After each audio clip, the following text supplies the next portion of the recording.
ध्यान दो भाई।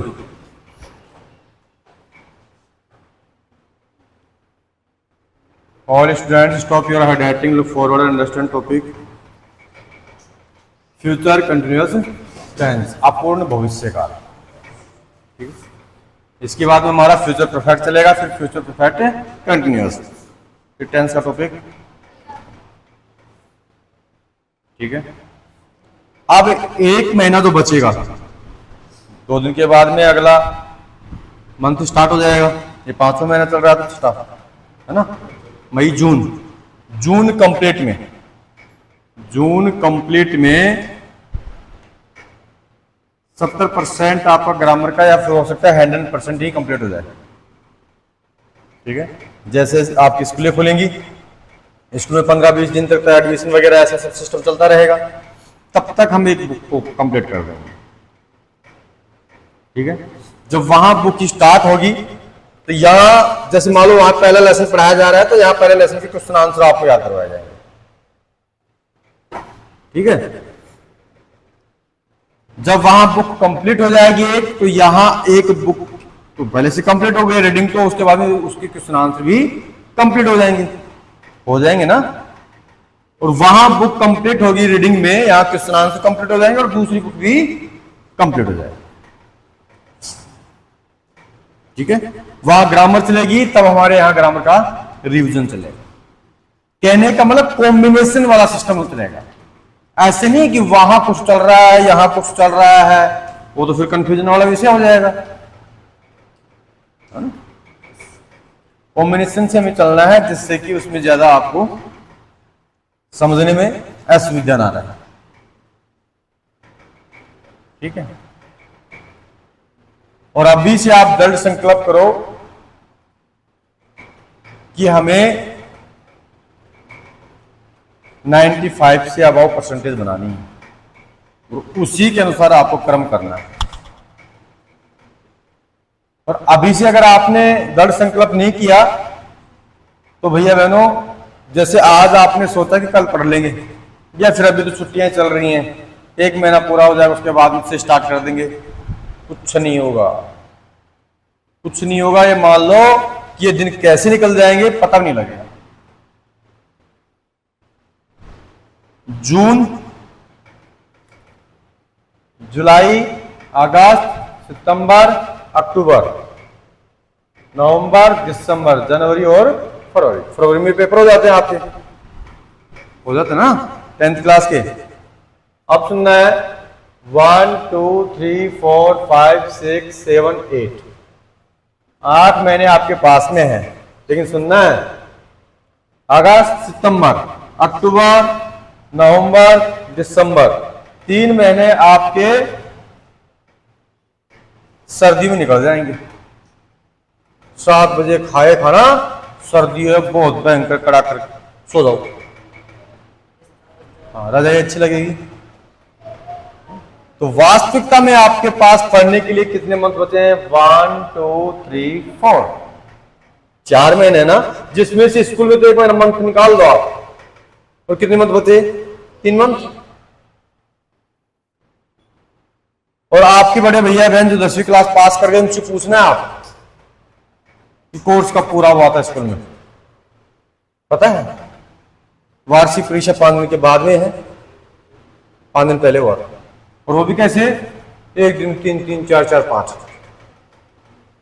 पूछ लेना, ये वाला होता है।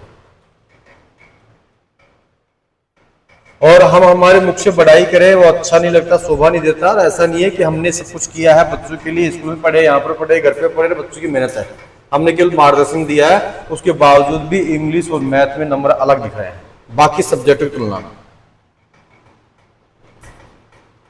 है ना। और इन सब का व्याख्यान हम कल करेंगे। कल सभी भैया बहनों को जो भी 10th क्लास में थे, 8th क्लास में थे, और 5th क्लास का भी आज शाम को रिजल्ट आ जाएगा। है? आ गया? आ जाता है भैया, आ जाता है। विक्रांत के पास नहीं, विक्रांत के पास में आ जाता है, क्योंकि भैया को गवर्नमेंट भी जानती है। एक दिन पहले भेज देती है विक्रांत के पास, कोई दिक्कत नहीं है। तो आज शाम को 5वीं क्लास का आ जाएगा, तो 5वीं वालों को भी हम सम्मान देंगे, 8वीं वालों को और 10वीं वालों को, ठीक है ना। और 12वीं क्लास में जैसे 1-2 भैया थे उनको भी हम बुलाएंगे। तो कल हम जैसे शनिवार को तो एकत्रित करते ही हैं, ऐसा नहीं है कि कल आपका पेपर नहीं होगा, पेपर होगा। पेपर होने के बाद में जैसे बिठाते ना आपको,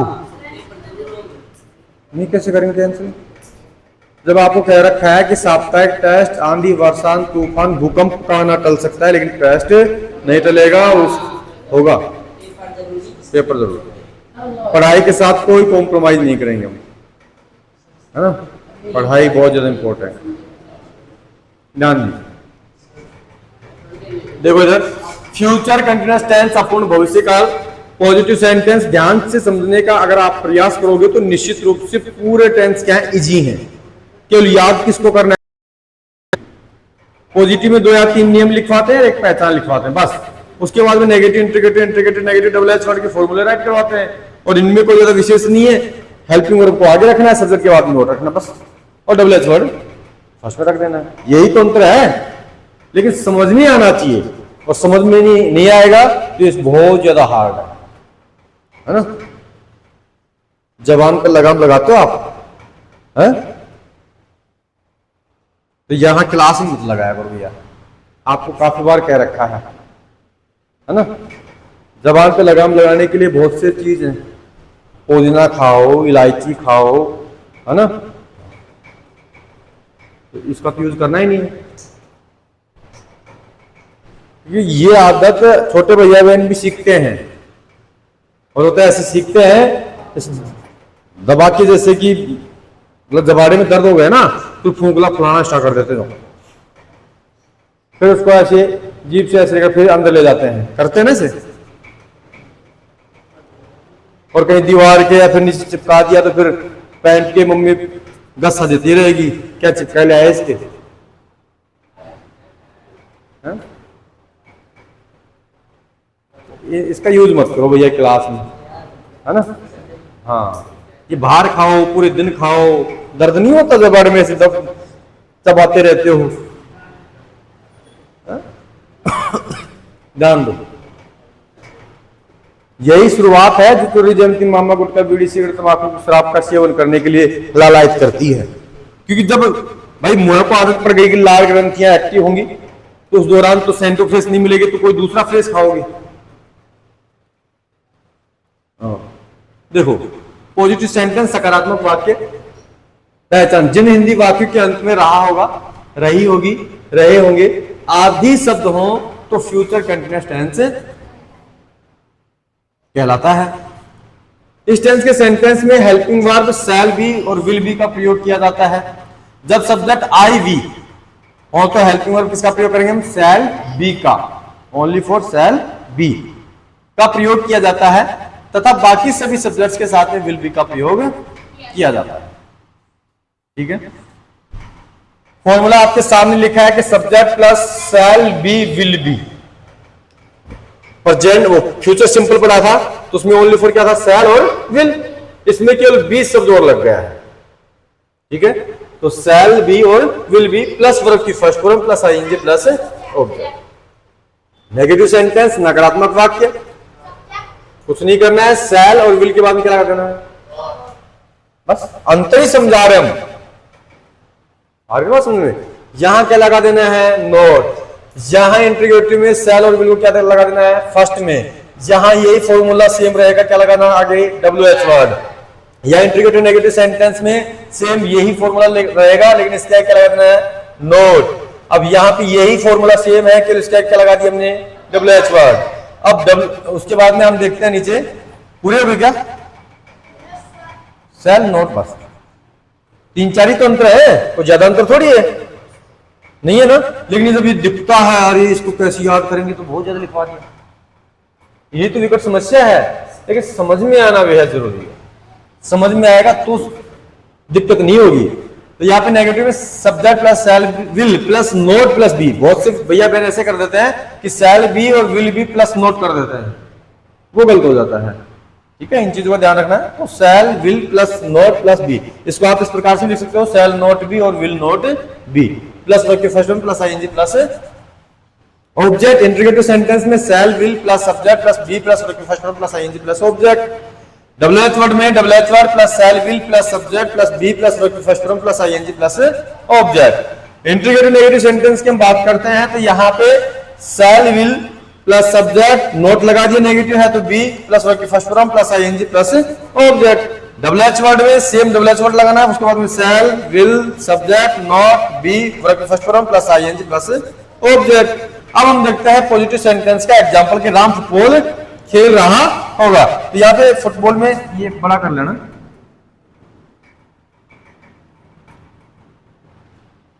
ठीक है।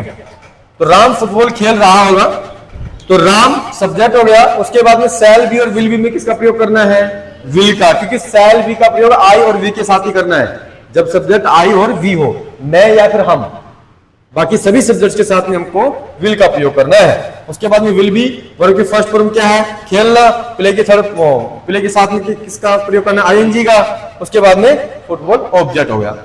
राम फुटबॉल नहीं खेल रहा है तो Ram will not be playing football.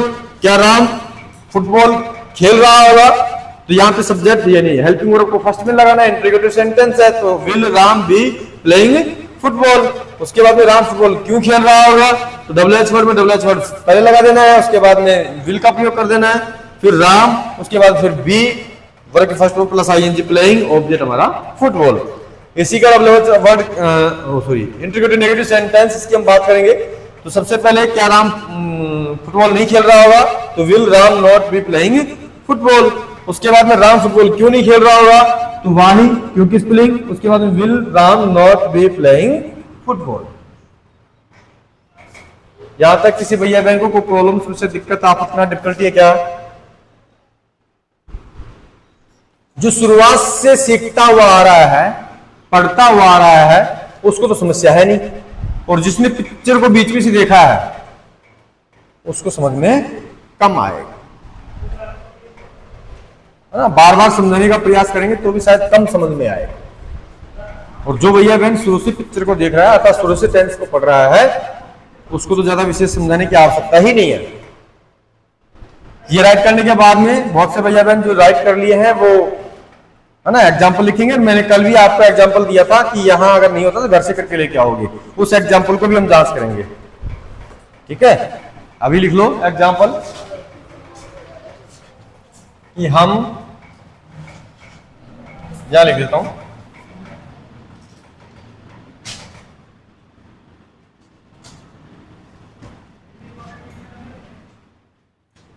हम की जगह तुम कर लो, तुम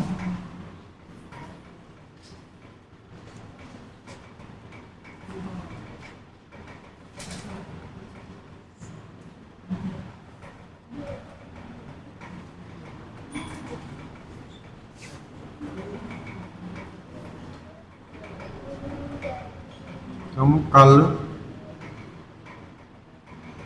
जयपुर जा रहे होंगे, तुम कल जयपुर जा रहे होंगे।